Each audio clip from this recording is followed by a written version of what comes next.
ये भी वहाँ से पार्लियामेंट से तय होता है। तो जितनी आबादी है, जिनकी बस्तियाँ हैं, उनको भी विकास का भागीदार बनाया जाना चाहिए था। लेकिन इस देश के नेताओं ने, जिनको हमने जुटा करके भेजा इन 76 सालों में, उन्होंने हमें हक हिस्सा देने का काम नहीं किया, न हमारे बस्तियों को विकास करने को ध्यान दिया। हमें अगर अपना विकास कराना है और भागीदारी लेना है शासन प्रशासन से और इज्जत सम्मान की जिंदगी जीना है, तो हमें अपनी पार्टी जन अधिकार पार्टी को जुटाना होगा। तभी हमारी समस्याओं का समाधान होगा और तभी हमें हक और हिस्सा मिलेगा। खास करके शिक्षा की बात, खास करके जो शिक्षा की बात करूं तो मेरे साथी जो शिक्षा के बारे में समझते हैं, बूझते हैं, उनको भी थोड़ा सुनने की और ध्यान देने की ज़रूरत है।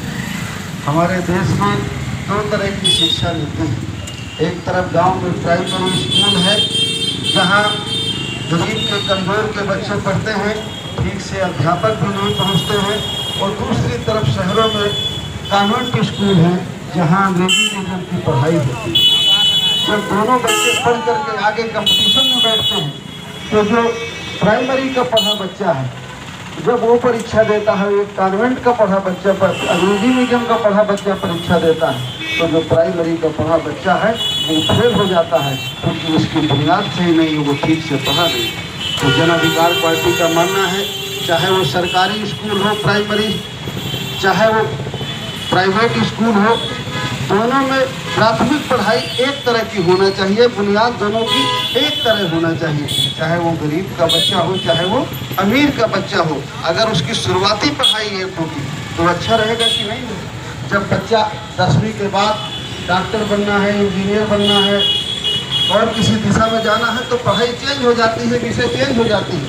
लेकिन जो प्राइमरी की पढ़ाई होती है वो दोनों की एक होना चाहिए। होना चाहिए कि नहीं होना चाहिए? इसीलिए हम कहते हैं कि गरीब हो या धनवान, सबकी शिक्षा एक समान। हमारा इसमें किसी से विरोध नहीं कि चाहे वो गांव के प्राइमरी का पढ़ने वाला बच्चा हो, चाहे कॉन्वेंट का पढ़ने वाला बच्चा हो, दोनों की किताबें, शुरुआती किताबें एक होना चाहिए, दोनों की शिक्षा एक होना चाहिए। सही है कि गलत?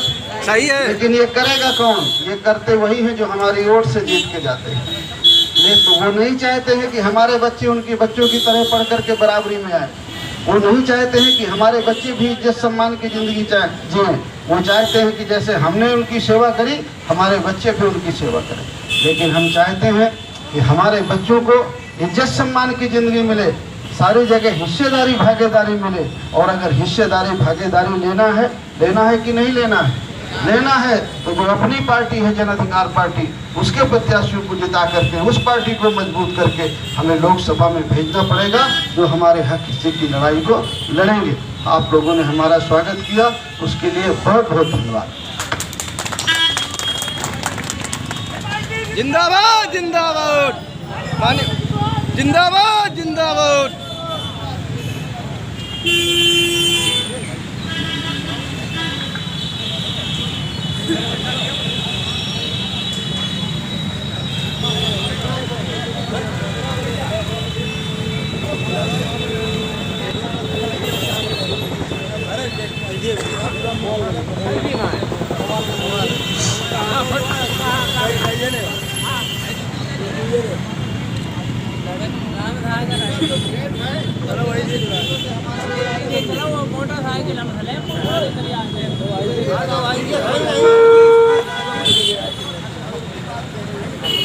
जन अधिकार पार्टी जिंदाबाद, जिंदाबाद जिंदाबाद, जन अधिकार पार्टी जिंदाबाद, जिंदाबाद जिंदाबाद, जन अधिकार पार्टी जिंदाबाद, जिंदाबाद जिंदाबाद, माननीय बाबू सिंह कुशवाहा जिंदाबाद, जिंदाबाद जिंदाबाद, माननीय बाबू सिंह कुशवाहा जिंदाबाद, जिंदाबाद जिंदाबाद, माननीय बाबू सिंह कुशवाहा जिंदाबाद। जिंदाबाद जिंदाबाद। सबकी शिक्षा एक समान, गरीब हो या धनवान, सबकी शिक्षा एक समान, गरीब हो या हो धनवान, जिसकी जितनी संख्या भारी, उसकी उतनी हिस्सेदारी, जिसकी जितनी संख्या